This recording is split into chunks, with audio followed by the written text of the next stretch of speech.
Então, dando continuidade à nossa agenda, vamos agora ao próximo painel do nosso dia. IA avançada e seus efeitos no futuro da universidade. O painel trata do desenvolvimento da inteligência artificial rumo à superinteligência e seus efeitos sobre a ética e a inclusão na educação universitária. Então, eu gostaria de convidar ao palco para atuar como moderador do nosso painel o cofundador da Twist Systems e pesquisador associado do NetLab da UFRJ, doutor em Inteligência Artificial pela COP UFRJ e coordena e leciona Engenharia e Data Science no INFNET, Fernando Ferreira.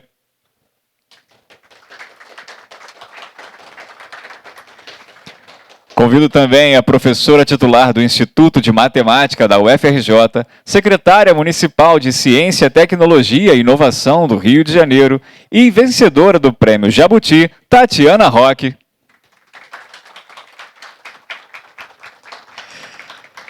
E o professor titular da COP UFRJ, PhD em Ciência da Computação pela UCLA, ganhou o Prêmio Mérito Científico da SBC e membro da Academia Brasileira de Ciências e da Academia Nacional de Engenharia, Edmundo de Souza e Silva.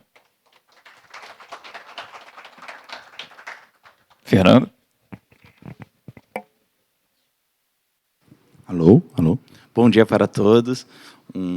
Muito feliz por estar nessa mesa tão pesada, com nomes assim tão relevantes para o assunto que a gente vai tratar. Queria dar boas-vindas para os dois. Vamos começar com o professor Edmundo, para falar um pouquinho sobre o tema. Gente, muito obrigado pelo convite, é um prazer estar aqui com vários colegas, tem aqui Tatiana. Colega, eu preparei, não se assusta não, que tem muita transparência para a gente discutir o dia inteiro, mas eu vou passar, então, muito rápido por alguns tópicos importantes. Tá? Eu peço aqui para você me... eu vou falar 15 minutos para a gente ter ideia de... Então, eu vou enfatizar no papel das universidades, que é qual é o papel que as universidades no Brasil têm, né? Como é que eu...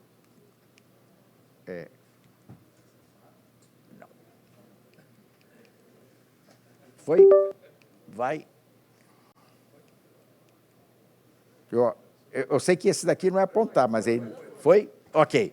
Então, desde o início de 2023, eu faço essa mesma pergunta, né? Se o pessoal já usou. Óbvio que naquela época, início de 2023, quase ninguém respondia. Os alunos, agora, é 100%. Todo mundo já usou isso, e, obviamente, ChatGPT e aí, a segunda pergunta que eu tenho feito, mas é o papel da universidade, o que você já usou? Né? Se eu pudesse, vocês levantarem a mão para lazer, todo mundo já usou para lazer? Ou ninguém daqui?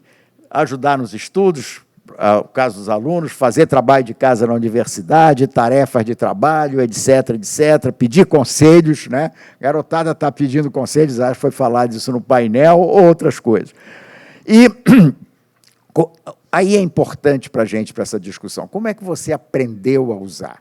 Tá? E, pela pesquisa, a maioria das vezes sai usando a partir ou de um colega, ou lendo blog na internet. Tem blog até que diz como você usa o chat para enganar o seu professor, né? Bizarro isso, e o trabalho, etc., ou na universidade, disciplinas especializadas. É muito pouco ainda, quase ninguém tem isso. Né? E outros, né? Obviamente, teve enorme impacto. A gente, como já foi dito nos outros painéis, a gente está vivenciando realmente uma revolução, tá? E vai aumentar. O departamento, eu acho que o Ivan comentou isso aqui, lançou há 2 dias atrás o projeto Gêmeos nos Estados Unidos, que é muito investimento, muita gente, muito investimento em desenvolvimento. Né? E todo mundo já sabe que o ChatGPT também faz vários exames, né? Já passou em exame de advocacia, já passou em exame de medicina, já passou, é muito bom para fazer exames, etc., inclusive exame médico. E agora já existe hospitais nos Estados Unidos que o primeiro atendimento é por inteligência artificial, tem uma pessoa virtual que te atende e faz o screening, né? Como eles chamam. teste de Turing, já há algum tempo já foi batido o famoso Turing, né, que é um teste, você consegue diferenciar o humano e a máquina, e a resposta é não. Tá? Assim, nesse teste que ele propôs fechar lá dentro. Isso também. E, recentemente, também houve uma competição entre um chatbot e um escritor conhecido argentino.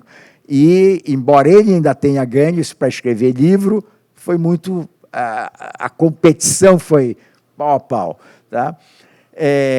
É uma mudança de recursos, nós temos que preparar para isso. E a ciência, e o papel da universidade? Nós vimos o Prêmio Nobel de Física, foi dado a uma pessoa de...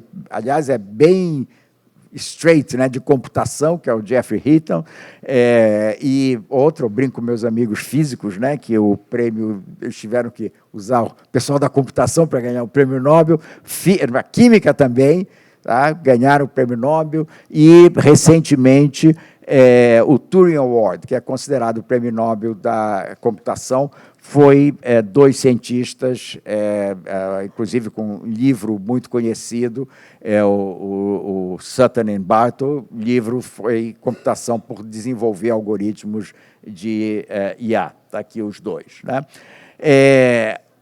Recentemente, tem vários artigos na literatura que os chatbots têm atingiram já a capacidade de resolver modelos. E eu sou bem tranquilo em dizer isso, que todos os exemplos de curso de graduação que você dá, trabalhos, etc., a IA já resolve para você. Então, isso tem que... Aqueles trabalhos que você dava para receber, etc., se o aluno quiser fazer, faz, e não há como distinguir mais, porque é muito fácil você alterar para colocar. Então, isso envolve um papel primordial também da universidade para a gente discutir parte de ética. Você aprende como... eu quero crescer o músculo, o que é que eu faço? Né? Como diz um colega meu, faz exercício com o braço. E aqui, como é que você faz? Não é dando para o chatbot. Então, há um problema de discussão que se é ética para aprender, você tem que exercitar, não usar o chatbot. Agora, é impressionante como os resultados na área científicas complexas já faz. Tá? Então, tem raciocínio complexo, tá? Ainda, quer dizer, raciocínio, cuidado como chamar de raciocínio, eu estou usando a palavra raciocínio, mas discussão, o que é isso? Mas existe também, quanto mais complexo, vai fazer erros, e aqueles erros que todo mundo já foi comentado aqui nos outros painéis, difícil saber, a não ser que você saiba o que está acontecendo. E aí é um problema. Textos muito longos, eles podem se perder ainda, e dificuldade de planejar com várias tarefas, mas está se tornando muito bom. O aparecimento de outras tecnologias em cima desses modelos de linguagem está dando cada vez mais a capacidade de planejar com muita... Então, aí a pergunta que o Dani e o Ivan estavam discutindo, né? Existe alguma forma de raciocínio por trás? O que é? Né? E o Geoffrey Hinton discute muito esse problema de IA. Mas eu não vou tocar nesse ponto, não. Eu acho que a gente tem que debater muito quais os potenciais benefícios para a educação. Existe benefício? Na minha opinião, sim, muitos. Tá? Quais os potenciais problemas que nós vamos ter? Também são muitos problemas, por causa da maneira com que a gente ensina. Isso vai ter que mudar, a gente tem que mudar a maneira de que nós ensinamos. Obviamente, países como o Brasil vão ter menos vantagem do que os países que têm mais recursos, porque a quantidade de dinheiro que está se investindo é muito grande nisso, inclusive em educação, tá? Usando isso. Então, nós vamos ter que tomar cuidado e investir nesses recursos. Como é que a gente integra recursos de computação em sala de aula? Como é que a gente faz isso? É todo um aprendizado que a gente tem que discutir. Né? E o que é inteligência artificial, como a gente diz? Né? A gente usa inteligência artificial com o termo, aliás, eu não gosto do termo inteligência artificial, mas é o termo que já há mais de 50 anos é usado, foi cunhado num workshop, mas, enfim, o que são esses modelos? E aí eu vou... O IA é um conceito, naquela época, o pessoal disse, bom, como o computador se comporta como ser humano? Tá? É possível fazer o computador se comportar como ser humano? Então, é um termo muito amplo. Imitar a inteligência humana é esse o termo. Mas a IA pode ser também, quer dizer, a capacidade das máquinas de executarem tarefas que você antes atribuía a seres humanos. Né?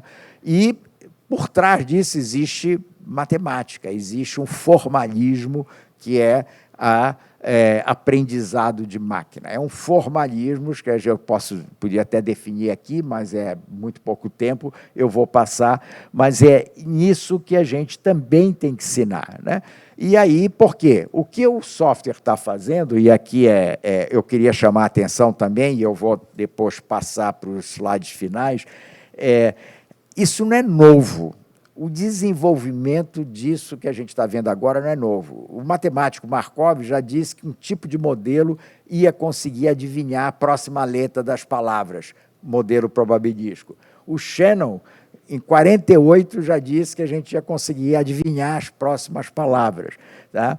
O 58 também tinha um modelo simples de um neurônio humano, que foi o Perceptus, que é a base do modelo matemático que é usado por esses chatbots. Tá? Na década de 80, houve um boom disso.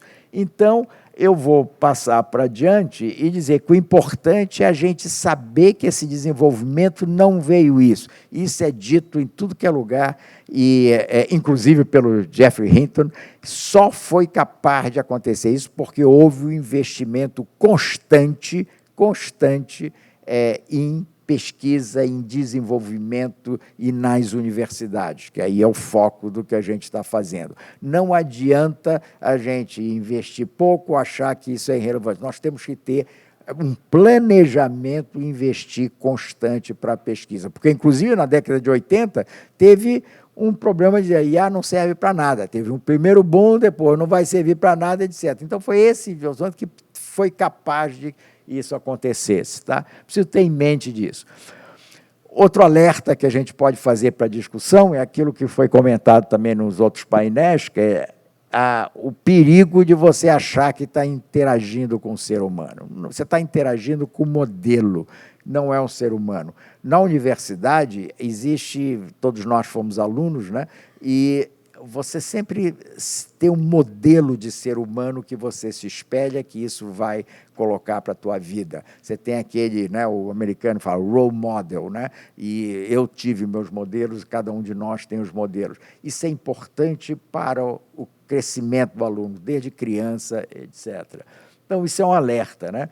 E outro alerta, a gente entender os conceitos de engenharia, da computação, das ciências de modo geral. Você entendendo isso, você consegue usar o chatbot de forma mais adequada, mas você tem que entender o que é que está acontecendo. Não é preciso entender as entranhas, isso é para os engenheiros, claro, matemático, mas para a população em geral, você usar isso de forma eficiente, você precisa ter o conhecimento.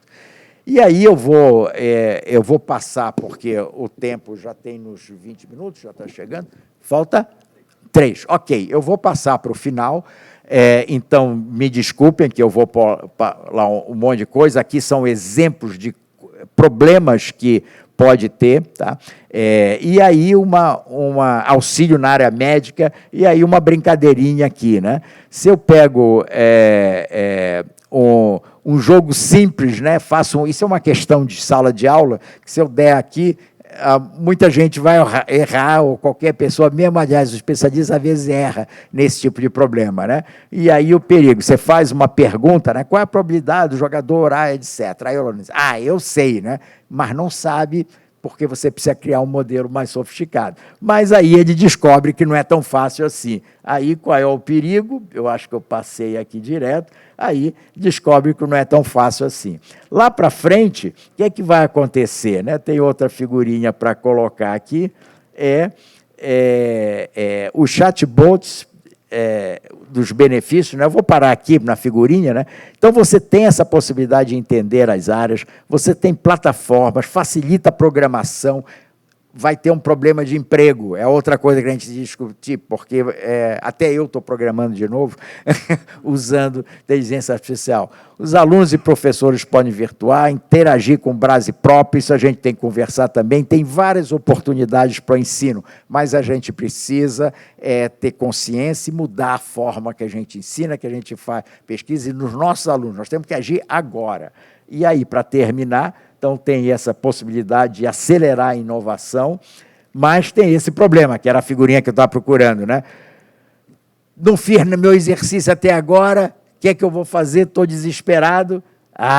Vou usar inteligência artificial. E vai fazer para entregar para o professor. Do outro lado, tem um professor desesperado em fazer as coisas, que quem vai fazer? Escrever paper, etc., vou usar a inteligência artificial. Nós vamos ter gente IA fazendo exercícios, corrigindo os exercícios, interagindo com ela mesma. Isso, obviamente, não é o que a gente quer. E enfatizar que o governo, eu vou terminar aqui, que é com essa slide. As universidades precisam preparar os alunos para adquirir habilidades que permitam utilizar as tecnologias de forma eficaz e nas suas carreiras e vidas diárias. Para isso, a gente precisa de uma parceria governo, as próprias universidades, a sociedade de uma maneira geral e o empresariado. Sem essa tríplice parceria, e tem exemplos disso, quer dizer, que você já nem consegue, às vezes, aluno que tem o perfil que você queira. Então, o setor empresarial precisa estar de mãos dadas com a gente da universidade e de mãos dadas com o governo para que a gente possa fazer o dever de casa, que é colocar gente que saiba usar, mas que entenda do assunto e ir atrás dos nichos. Eu vou parar por aqui, tá? Então, ok. Obrigado. No tempo certinho. E atuou até como moderador, já puxando a fala da Tatiana, né? Eu te agradeço porque eu não poderia falar melhor, então acho que agora eu falava da Tatiana. Alô, alô. Pronto. Gente, bom dia, né? Prazer estar aqui, agradecer pelo convite, agradecer ao Henrique, a organização, e estar nessa mesa com duas pessoas tão importantes da área também, para mim é uma honra. E quando eu fui convidada para falar aqui, até conversei sobre isso com o Henrique, eu fiquei um pouco dividida, porque eu queria usar meus dois chapéus. O meu chapéu de professora universitária, né? Eu sou pesquisadora da área de História da Ciência, como o Ivan, que está aqui, prazer também estar aqui com o Ivan. E agora sou também formuladora de políticas públicas, gestora, secretária. E como, no meu primeiro chapéu, eu estou escrevendo um livro sobre IA, um livro de divulgação do ponto de vista da história da ciência, que é a minha área de pesquisa. E do ponto de vista, e como secretária, com o meu outro chapéu, eu estou desenvolvendo políticas públicas nessa área, né? Então, eu queria falar das duas coisas, vou tentar ver se eu consigo usar pela primeira vez aqui os dois chapéus, que é uma coisa que eu estou sentindo muita falta também, de juntar esses duas, né, as duas Tatianas, digamos assim, e tentar fazer uma fala que junte as duas coisas. Então, eu acho que a primeira coisa para a gente se dar conta, que o Edmundo foi ótimo o Edmundo ter começado, né, que ele já fala muito bem disso, é o quanto a IA vai ser realmente revolucionária, vai mudar muita coisa. Vai mudar a política, vai mudar o mundo do trabalho, vai mudar, inclusive, as disputas geopolíticas que estão em curso no mundo hoje. A IA hoje é uma questão geopolítica. A gente está vendo toda a concentração de poder das empresas em torno do Trump, por exemplo, né, nesses jantares que ele deu aí, aparecia até a Santa Ceia, com todos em volta e tal. Na própria posse do Trump, estavam todos presentes. E agora, no AI Act do Trump, tem algumas indicações muito explícitas de disputa geopolítica com a China fortíssima, né? E, da minha percepção, algo que tem sido uma arma dessa disputa geopolítica é o hype em torno da superinteligência. Tanto que, como alguns analistas apontam, né, eu falo um pouco disso no meu livro, existem duas estratégias muito diferentes das empresas americanas e dos chineses em relação a isso. O discurso sobre a superinteligência é muito forte nos Estados Unidos e não é nada forte na China. Não é que na China eles não estejam avançados em IA, muito pelo contrário. A gente está vendo aí, né, DeepSeek, e eles estão totalmente no páreo. Mas a China está mais preocupada com a implementação. Como eles vão desenvolver, por exemplo, robôs, eles são muito avançados na robótica, utilizando IA, com mecanismos mais completos até de percepção de mundo, que os chatbots, os LLMs, não têm. E, no caso dos Estados Unidos, é a busca pela superinteligência. Quem vai chegar primeiro na chamada AGI, que é Artificial General Intelligence, né? Então, todos os podcasts, os blogs, os twitters dos grandes CEOs aí, das Big Techs, estão falando disso, da Artificial General Intelligence. E esse discurso, ele é um discurso que, daqui a pouco eu vou falar um pouquinho, né, sobre se a gente vai chegar ou não, claro que eu não vou dar essa resposta, mas vou falar um pouquinho dessa questão. Mas esse é um discurso que é muito conveniente para alimentar o hype. E a gente sabe que a inteligência artificial ela precisa de muito investimento em data centers, supercomputadores, são investimentos bilionários, trilionários, e que essas empresas que têm apontado na direção da superinteligência estão conseguindo esses investimentos. Conseguiram investimentos do governo dos Estados Unidos e agora estão conseguindo, inclusive, garantias do governo dos Estados Unidos para os seus investimentos bilionários, que não têm promessa de retorno. A grande polêmica do dia, não sei se vocês estão acompanhando, a grande polêmica desses últimos dias é o fato de que o Sam Altman, né, da OpenAI, está querendo garantias do governo americano para os seus investimentos, já que ele não tem conseguido obter retorno dos próprios investimentos. Então, garantia do governo. Aí, claro que isso abriu uma porta para muitos memes, porque, né, o discurso liberal, e como assim? Agora vocês querem garantia do governo? Né? Então, mas isso para mostrar como toda essa propaganda ela é muito propícia, independente de ser verdadeira ou não, mas ela é muito conveniente para atrair os investimentos e as garantias necessárias, com o discurso de que os Estados Unidos precisam chegar à superinteligência antes da China. Esse é o discurso comum a todos eles. Tem no Congresso, tem na boca de grandes empresários, de políticos do Partido Republicano. Esse é o tema, né? E aí traz para a gente um desafio, que é acompanhar esse debate em termos que sejam menos atravessados pelo hype. O objetivo desse livro que eu estou escrevendo é isso. E eu chamo essa armadilha de como a gente vai torcendo os termos até que eles caibam na intenção de se chegar à superinteligência, eu estou chamando isso de o demônio de Turing. Por quê? Porque Turing, né, o grande Alan Turing, tem uma frase lá nesses seus artigos e livros seminais dos anos 50, em que ele diz: o debate sobre o que é pensar é muito complexo. É preciso deixar essa questão de lado e focar na possibilidade de uma máquina capaz de imitar a inteligência humana. É daí que surge o jogo da imitação, que a gente chama de teste de Turing. Mas olha o que ele está dizendo. Ele está dizendo que é preciso deixar essa questão de lado, o que significa pensar.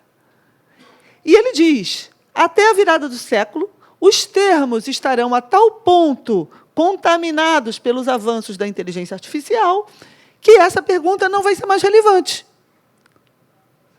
Olha que engraçado. Quer dizer que a gente está falando de superinteligência, de uma inteligência de máquina capaz de imitar humanos, deixando de lado a pergunta, o que é a inteligência? É isso que eu chamo de o demônio de Turing, com inspiração do demônio de Descartes, que era quem? O gênio maligno, que fazia com que a gente se enganasse a cada vez que a gente tinha uma certeza. Né? Então, a mesma coisa, o demônio de Turing faz com que a gente adapte os termos à ordem do dia, segundo a conveniência do debate contemporâneo, inclusive que é muito atravessado por questões de disputas de poder, até que a questão, o que é inteligência, não se torne mais relevante. E se a gente analisar toda a discussão em torno da superinteligência, é isso que está acontecendo. a questão conceitual do que compõe a inteligência, do quanto a inteligência é dependente da experiência subjetiva, do problema da consciência profunda, todas essas questões que acompanharam o debate sobre uma inteligência artificial que, de fato, simulasse a inteligência humana, vem sendo deixado de lado, em prol da eficiência dos grandes modelos, tais como eles se apresentam hoje, que, sem dúvida, são eficientíssimos, mas daí a dizer que é uma superinteligência que vai ultrapassar a inteligência humana, vai uma longa distância, como Edmundo chegou a colocar aqui. Então, isso é também uma introdução para a gente enxergar que, quando a gente vai entrar nas políticas de IA, isso também inspira a política, agora indo para outra, né, para a Tatiana, secretária, isso também inspira a política, porque, quando a gente vai traçar políticas de IA, é preciso que a gente esteja muito a par do que está acontecendo para a gente não se equivocar. Porque um equívoco também em políticas públicas de IA, ele pode ser muito grave, porque, como demanda muito investimento, se a gente desperdiçar esse investimento, né, se isso não der o retorno necessário, a gente vai estar desperdiçando dinheiro público, vai estar desperdiçando também uma oportunidade. Então, a gente precisa ter uma análise, né, que não se deixe levar pelo demônio de Turing, uma análise que seja mais realista e não tão atravessada pelo hype. Então, é isso que a gente tem tentado fazer, utilizado o contexto também internacional, para a gente ter uma política pública eficiente. E, diante disso, eu acho que aí é uma questão que é consensual, que a gente precisa falar de uma IA soberana. A palavra soberania voltou à ordem do dia como uma força impressionante. Né? Nós, do campo progressista, da esquerda, pessoas que sempre se preocuparam com o desenvolvimento nacional, sempre falamos de soberania. Mas, agora, a palavra soberania ganhou uma extensão muito além desse campo. Só para dar um exemplo para vocês, não é segredo nenhum que a gente, lá na prefeitura, tem conversado com muitos empresários, inclusive com empresários do campo da IA, porque eu acho que a gente tem que envolver todo mundo nessas políticas públicas, né? Universidades, empresas e poder público. E a gente tem conversado bastante com alguns empresários da NVIDIA. Agora vamos, inclusive, adquirir um supercomputador da prefeitura, daqui a pouquinho eu vou falar disso, e a NVIDIA veio nos apresentar um projeto que eles têm desenvolvido parcerias com governos para o desenvolvimento de IA. Qual o nome do projeto? IA Soberana. A NVIDIA tem um projeto chamado IA Soberana, que é uma parceria com cidades. Vejam, não é contraditório, porque a NVIDIA vende hardware, vende placa. E, para a gente, no caso, o Brasil, a prefeitura, ter uma IA soberana, a gente precisa de placa. Então, não é contraditório, no caso da NVIDIA, ter um projeto IA soberana. Tanto é que a gente vai, sim, adquirir placas, porque, para isso, para ter uma IA autônoma, a gente vai precisar disso, né, independente. Então, a palavra soberania voltou à ordem do dia. A gente precisa, sim, de estratégia de desenvolvimento de uma IA soberana. O Brasil já tem o Plano Brasileiro de IA, imagino que já devam ter falado disso aqui.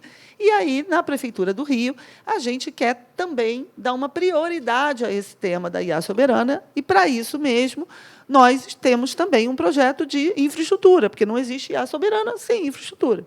Então, nós vamos adquirir um supercomputador da NVIDIA, que vai ser disponibilizado para um consórcio de universidades e centros de pesquisa do Rio, que a gente está montando, aqui junto com o Henrique, com o Edmundo, o FRJ, a PUC, o IMPA, o CBPF, estão todos convidados, a gente está montando esse consórcio.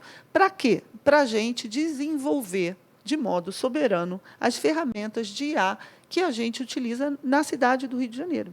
Então, a gente tem uma série de demandas de utilização de IA em diversas áreas, né, saúde, educação, transporte, e a gente quer ter uma estratégia de desenvolver o máximo possível essas ferramentas de forma soberana com a nossa infraestrutura. Então, esse projeto está sendo montado agora, o supercomputador já está sendo adquirido, e o nosso centro vai ser lançado já no início do ano que vem. Já fizemos uma primeira reunião, já redigimos um projeto, estamos aguardando o apoio do CGI para o nosso centro, né? E vai ser super importante ser um dos centros de excelência de IA do Brasil, o único voltado para cidades, para os desafios das cidades, que é onde a IA vai se aplicar, no fim das contas, na ponta. E, para isso, aí chegando agora no ensino superior, a gente vai precisar pensar também o papel das nossas universidades para além do desenvolvimento e da pesquisa. Aqui, eu estou falando de um consórcio de universidades em que toda a pesquisa da universidade vai ser investida para o desenvolvimento da nossa IA soberana carioca. Mas, além disso, a gente tem um desafio, que é o desafio da formação, que eu acho que é uma pergunta que essa mesa aqui também se coloca. Como a gente vai modular a formação universitária para que a IA não seja vista, como hoje, apenas como um caso de polícia? Eu acho que essa é uma questão complicada. Em todos os meus colegas, ou mesmo em debates internacionais, a gente vê o problema do uso da IA pelos estudantes ser encarada como caso de polícia. A ver se eles estão usando o ChatGPT ou não, como o Edmundo colocou aqui, estão usando, está todo mundo usando. Essa vai ter que ser, como o Edmundo bem colocou, os alunos estão usando, os professores também estão usando. Então, como a gente vai dizer, não pode usar, não? O que a gente vai precisar fazer é reformular o ensino, reformular os currículos e ver como a gente pode usar métodos de avaliação que sejam mais singulares. Voltando agora ao demônio de Turing, Será que a gente não vai conseguir reformular o ensino para que o saber principal a ser trabalhado na universidade seja aquele que não pode ser imitado pela máquina? Eu imagino que sim. Partindo do princípio de que as LLMs não imitam, de fato, todo o potencial da inteligência humana, a não ser por uma deturpação dos termos do debate, existe muita coisa que o saber humano singular, só ele pode atingir e que a máquina não imita. Então, esse é também um desafio para a gente pensar na universidade, e que lugar melhor que a universidade para fazer isso? Qual vai ser o nosso foco no ensino universitário? E essa pergunta pode reorientar esse debate de um ensino que não precisa nem da IA para já estar um pouco ultrapassado pela tecnologia.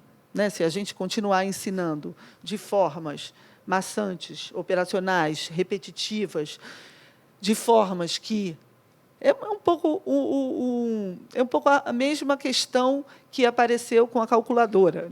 A gente, na matemática, enfrentou muito essa questão. Será que a gente vai deixar os alunos usarem calculadora? Claro que sim. Porque, afinal de contas, se o objetivo do ensino de matemática for ensinar a fazer conta que nem a calculadora, a gente está rebaixando o potencial da própria matemática. A matemática não é fazer conta, como eu digo em toda mesa de bar para os meus amigos que me mandam a conta para eu fazer. A matemática não é fazer conta. Muito longe disso. Então, a calculadora é uma oportunidade para a gente ensinar o que há de singular na matemática. Mesma coisa para a questão da inteligência artificial, que ela seja uma oportunidade para que a gente, em todas as disciplinas, ensine o que há de singular na experiência humana que a máquina não imita. E isso tem implicações diretas no mercado de trabalho, porque a universidade ela também deve preparar os cientistas. Já acabou o meu tempo? Não, tem ainda 30 segundos. 30 segundos? Então, está uma boa frase de efeito para terminar. Que a IA ela deve preparar os cientistas, mas ela também deve preparar pessoas para um mercado de trabalho em constante transformação. E, nesse mercado de trabalho em constante transformação, como pesquisas já mostram, as habilidades humanas que seguirão sendo singulares são a criatividade, a flexibilidade, as capacidades emocionais. Várias pesquisas mostram isso. Essas continuarão sendo capacidades exclusivamente humanas. Já memorização, organização sistemática de conhecimento, que é aquilo que os assistentes de IA fazem muito bem, tudo isso pode ser substituído, sim, por uma IA que hoje já se mostra capaz de efetuar trabalhos cognitivos rotineiros muito bem. Não são só trabalhos rotineiros, são os trabalhos cognitivos rotineiros.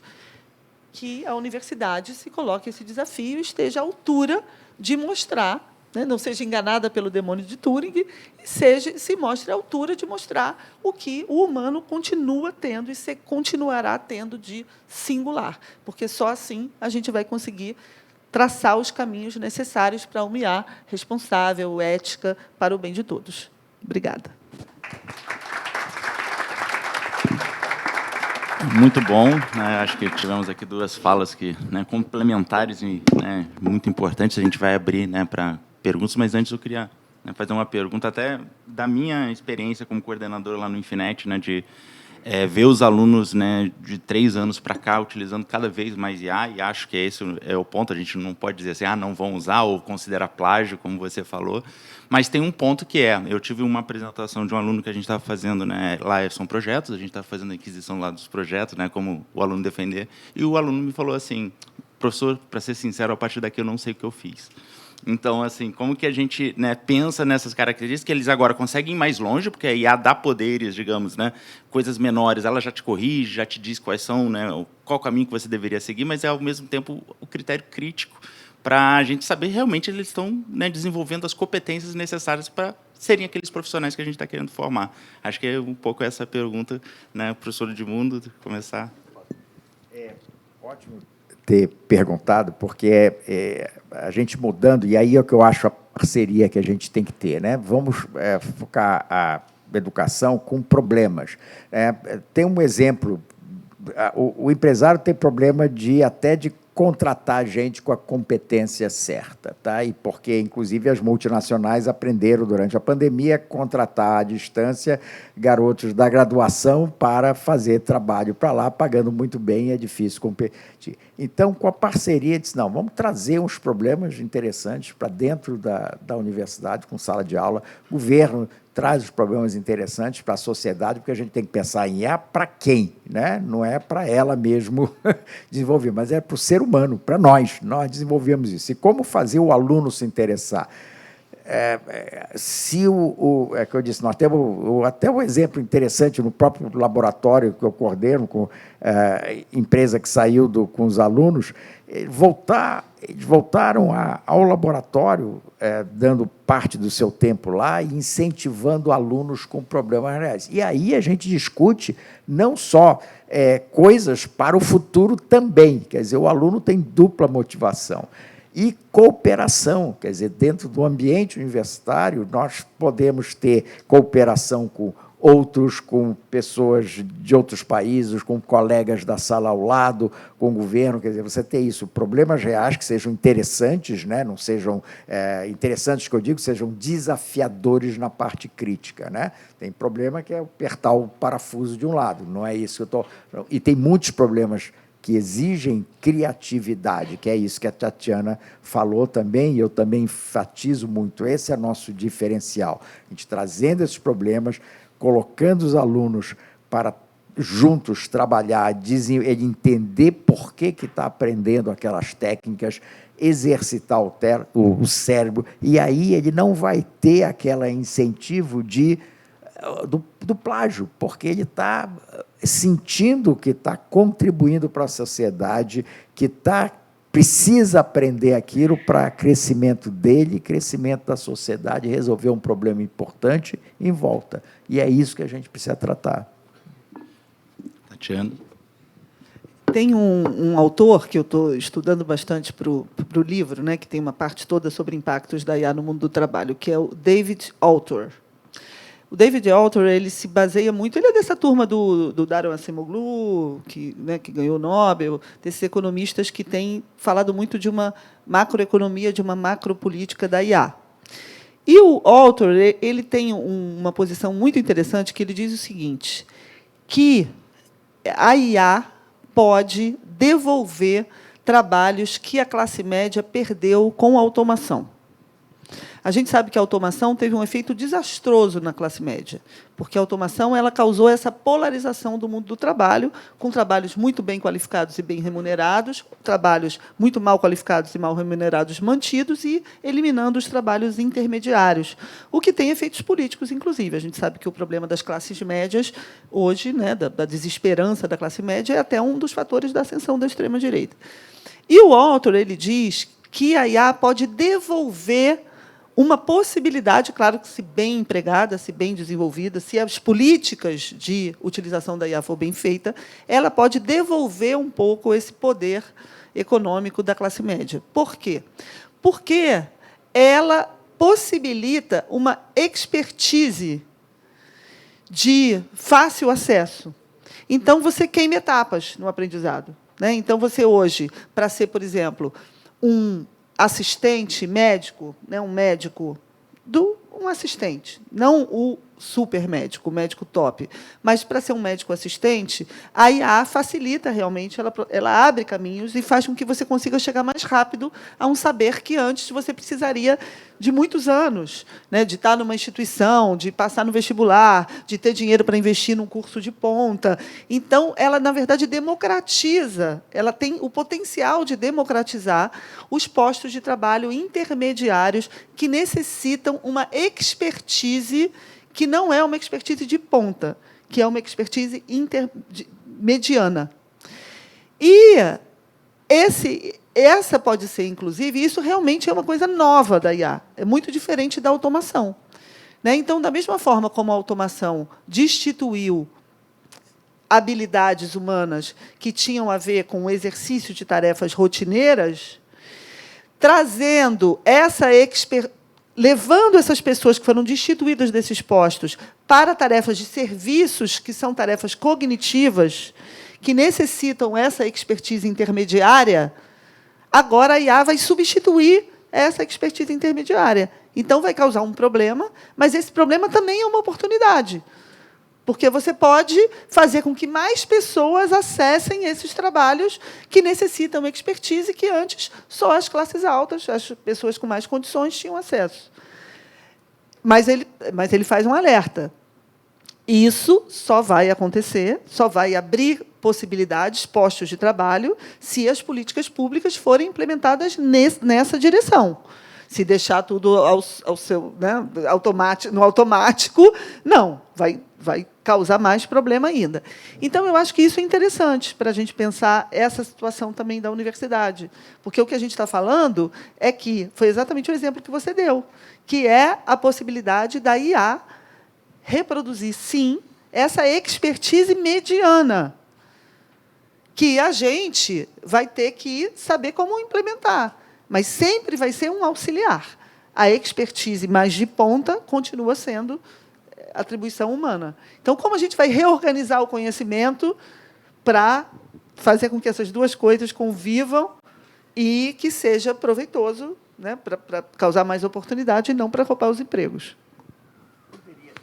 Só acrescentar, pegando um gancho aqui também, essa possibilidade que a IA pega de você entender a nível intermediário, ela facilita muito a multidisciplinaridade. Cada vez mais você precisa trabalhar com colegas de outras áreas. Então, se eu sou da computação, vou trabalhar com uma pessoa da área médica, e não, é difícil, quem tem essa experiência vê que, às vezes, demora meses para você criar a mesma linguagem para poder entender.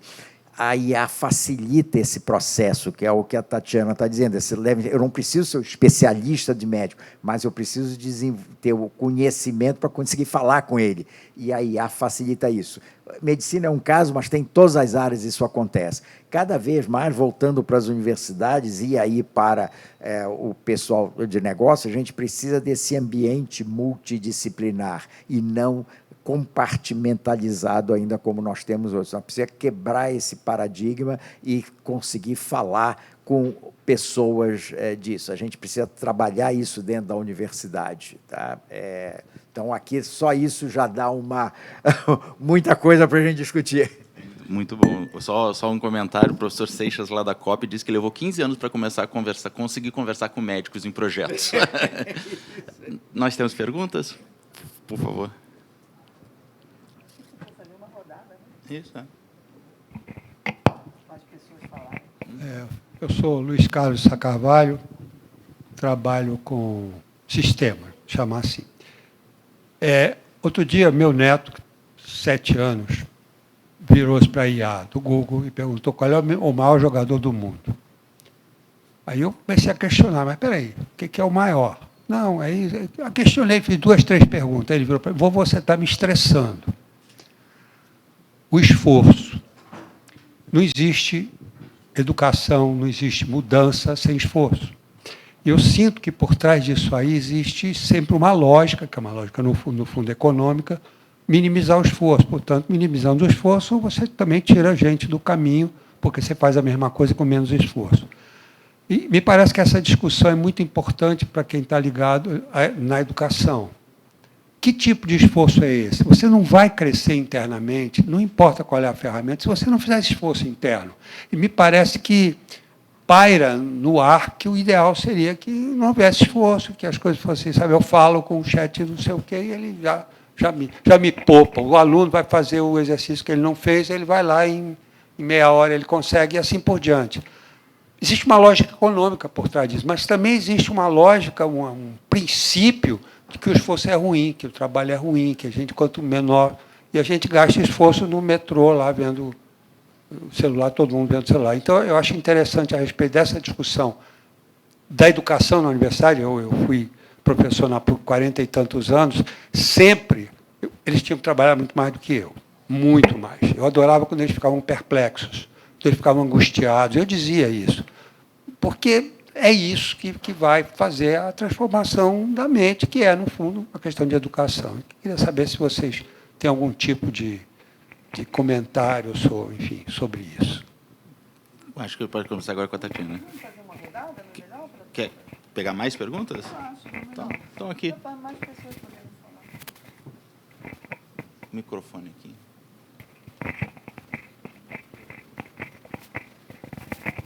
Bom dia, gente. Sou Marcelo Fornazin, sou pesquisador da Fiocruz, professor da UF e conselheiro do Comitê Gestor da Internet, colega do Henrique. A primeira pergunta que eu tinha, o Edmundo já começou a responder, da multidisciplinaridade, né? Mas eu, como professor de computação e sociedade, discípulo do Ivan da Costa Marques, sinto muita falta de ter mais cientistas sociais e pessoas de outras bases de conhecimento nos departamentos de computação das universidades. E aí eu queria ouvir de vocês sobre a importância da gente também ter corpos docentes mais interdisciplinares, né? A UF agora acabou de lançar um curso de inteligência artificial e ciência de dados, vai abrir com turma para o Enem, e vai ser um projeto interdisciplinar, computação e Instituto de Matemática e Estatística, para dar conta disso. Mas eu sinto muito falta, quando a gente fala em interdisciplinaridade, de trazer as ciências sociais, que fizeram importantes descobertas sobre os efeitos das plataformas, da inteligência artificial na vida das pessoas, e embasar a questão da proteção de dados, a questão do racismo algorítmico e várias coisas. Aí, o que a gente poderia fazer para ampliar? E uma outra pergunta é sobre como que a universidade pode gerar mais oportunidades para as mulheres trabalharem na inteligência artificial. A gente vê aí que, por décadas, a universidade tem essa dificuldade de atrair meninas e mulheres para atuar nesse campo. O mercado hoje tem uma dificuldade de ter trabalhadores, e temos mulheres brilhantes, capazes, que estão em outras áreas do conhecimento, mas muito pouco atuam na área de tecnologia. O que a universidade poderia fazer para ampliar e diminuir essa desigualdade que a gente vê com tão poucas mulheres atuando nessa área de tecnologia e inteligência artificial? Temos mais perguntas? Okay. Bom dia, meu nome é Antônia Lúcia, sou jornalista da revista Para Educar. E, Tatiana, numa das suas falas, você fez um recorte, falou que reformular currículo e ensino para que a IA seja uma oportunidade, realmente. E eu te perguntaria à mesa, essa mudança de mindset, ela requer não apenas investimento, recurso, mas, sobretudo, o que o nosso amigo falou, de tempo, né? Recurso, investimento de tempo. E a IA, num primeiro momento, ela nos passa esse investimento de tempo. Mas, na verdade, é um tempo que, dentro da educação, os profissionais da educação parecem não vislumbrar esse tempo, ainda que ela seja aquele tempo, muito na linha daquela imagem que o professor trouxe na sua exposição, que o aluno, né, e falta um dia para eu entregar, opa, a IA, ela vai preencher essa lacuna. E o professor, por sua vez, pensando a mesma coisa. E eu gostaria de saber de vocês como que hoje a gente poderia trabalhar esse investimento de tempo, né, dentro aí dessa ideia do que a Tati falou, dessa reformulação do currículo, visto que o tempo hoje, eu penso que é uma grande incógnita, seja não só na educação, em outras áreas também. Parece que hoje nós perdemos o senso de como trabalhar esse tempo, seja a favor ou contra. Mais uma última pergunta para poder... Fernando Goldo, sou engenheiro, professor aposentado. Uma pergunta para a Tatiana, que ela está escrevendo no livro. Eu queria saber, nesse teu livro, o quanto que você está levando em consideração a pergunta o que é o conhecimento e a importância de diferenciar informação e conhecimento quando a gente pensa em IA. Acho que a gente pode começar de trás para frente, então. Tá bom. Vou começar de trás para frente também. A pergunta, o que é inteligência, ela é um guia do livro, então, de certa forma, também a pergunta o que é conhecimento, né? Mas é mais com essa ideia do que é inteligência. Mas tem a ver com o que é conhecimento, claro. Chega lá. Mas, agora, como é seu nome? Antônia. Antônia, você tocou numa questão muito fundamental, que é a questão do tempo. Né? Hoje, as pesquisas também que mostram o impacto atual da IA no mundo do trabalho, elas estão indicando que, por enquanto, a IA ela tem gerado tempo extra, sim, para o trabalhador que se apropria das ferramentas de IA, porque esse tempo extra ainda não foi capturado pela empresa.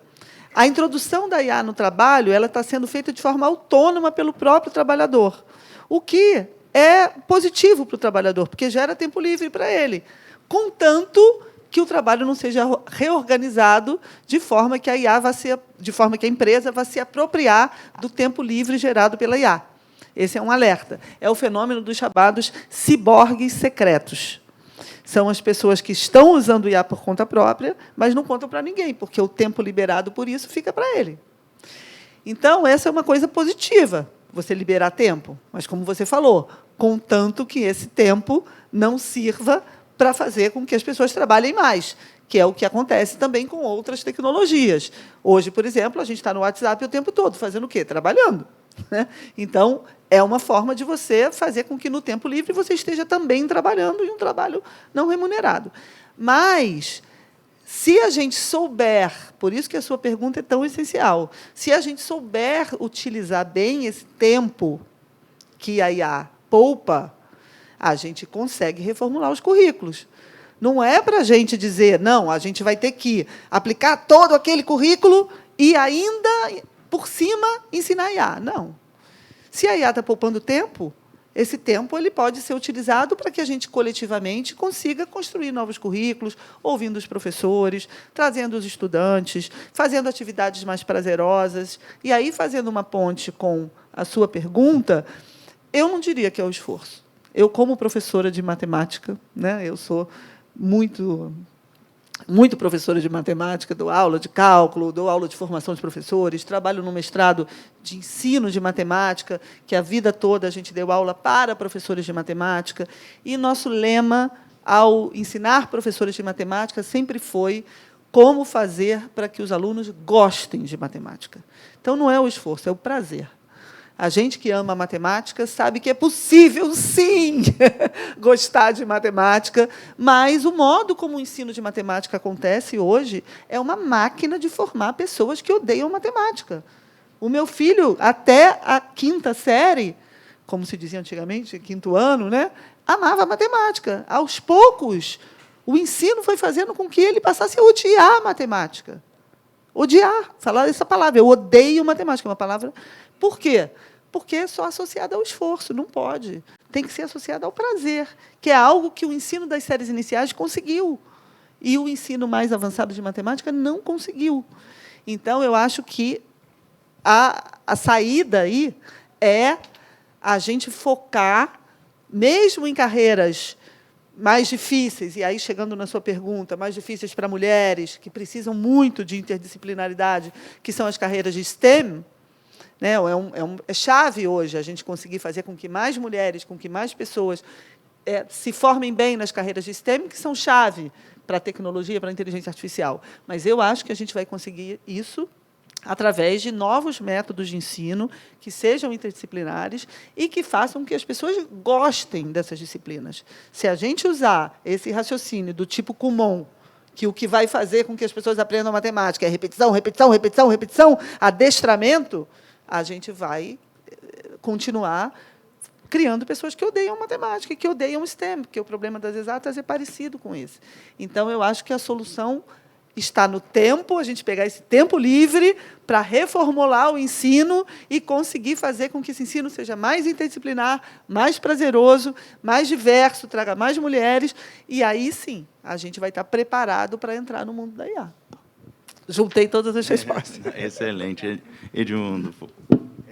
Eu vou começar por aqui pelo esforço, porque eu entendi, não é, tem que ser o esforço prazeroso. Isso, mas exatamente, eu entendia, mas é aquela coisa de você ensinar uma criança, né? Quem tem filho sabe, papai, eu quero fazer esse exercício, faz para mim. Não, vamos lá, você é capaz de fazer. Isso exige tempo. Você tem que dedicar um pouco mais, mas eu não sei, faz aqui para mim. Não, por que você não sabe? E aí você vai guiando, não dando a solução, guiando, e a criança consegue evoluir com aquele exercício e criando músculo, né? Aqui. Esse esforço exige tempo, exige condições para o professor fazer, e exige tempo, exige mudança na sala de aula, como nós chamamos, para não virar isso dessa coisa que a gente tem hoje em dia, que não está. A matemática, eu passei a gostar de matemática porque eu tinha um professor excelente em matemática, eu tive professores no ginásio, e aí eu disse, essa coisa é legal, porque é como se eu estivesse resolvendo problemas, e assim por diante. Por outro lado, eu odiei computação quando eu entrei na universidade. Eu disse, eu não quero fazer essa porcaria, tá? Que coisa horrorosa. Esse negócio de programação em linguagem de máquina, um troço horroroso, e computação não é isso. Então, a gente precisa de muita modificação e interdisciplinaridade. Aí volta. Eu só acredito que a gente vença isso do aluno querer usar sem pensar, usar no mau sentido, ou não souber usar, se a gente tiver ele puder fazer uma gama de cursos, tiver ética, tiver entender o que está acontecendo, tiver outras áreas, não só as áreas das engenharias, mas outras áreas podendo trabalhar junto, e liberdade para que o aluno possa ir de um lado para o outro. Hoje, de um lado para o outro, coisas pode se migrar, voltando às universidades, entre setores, para se descobrir. Um aluno que entra com 18 anos, ele nem tem ideia do que é que tem, e já entra compartimentalizado. E eu tenho exemplos no laboratório. Alunos dizem assim, eu queria fazer outro curso, eu não posso, porque é de outra engenharia. É um troço mais absurdo. O professor Bevilacqua, que é da COP, um dos fundadores da COP, diz isso há 200 anos. É impossível fazer, você tem que traçar. Eu gostaria de também ver um curso de sociologia, por que não? Fazer o aluno entender metodologia. Em outras áreas, você deixar o aluno passear dentro, voltando às universidades, que é mais fácil do que no ensino fundamental. Eu não saberia que Tatiana tem mais experiência com isso, mas dentro da universidade nós podemos criar esse aluno. E aí volta aquela de meninas.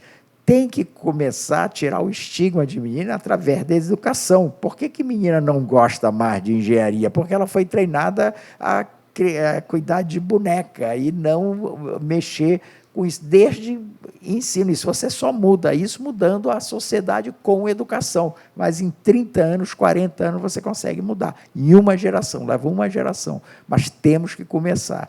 E o papel universidade, voltando à universidade, não criar cursos, eu não estou falando do curso específico de mas a gente não, vamos criar um negócio que se especializa a pessoa. Não, vamos pegar o que a gente tem e flexibilizar, e ensinar aos professores, olha, você tem essas ferramentas de IA que vão facilitar a tua vida, você pode ensinar ética para o aluno, dizer por que ele tem que quebrar a cabeça, vamos lá, com prazer, porque é um prazer você trabalhar num problema. Aí vem um empresário com um problema legal para trazer, para ensinar para o aluno desde o início, olha, vamos resolver esse problema. Como é que você resolve? Ele vai descobrir que não sabe resolver. Aí, quais as ferramentas que a gente tem à disposição? Aí vai testando ferramentas. Será que eu consigo resolver? Mas se aproximar da solução já é um ganho enorme.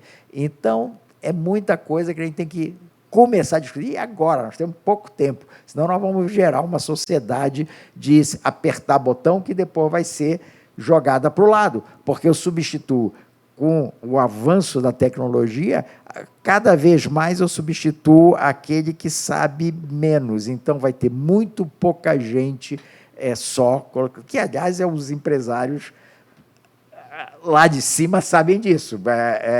Tira, fica só concentrado e eu domino tudo, aí volta para a soberania nacional, porque eu vou dominar a minha IA. Não é à toa que o Elon Musk tem a IA dele, né? Está colocando para ter expressar o que ele acha correto. Então, muita coisa para trabalhar. Muito bom, a gente agora, então, vamos encerrando esse painel, agradecer, eu acho que foi muito enriquecedor para todo mundo, né? A gente agora vai fazer uma pausa para o almoço, para retornar, né, depois para as sessões da tarde. Muito obrigado.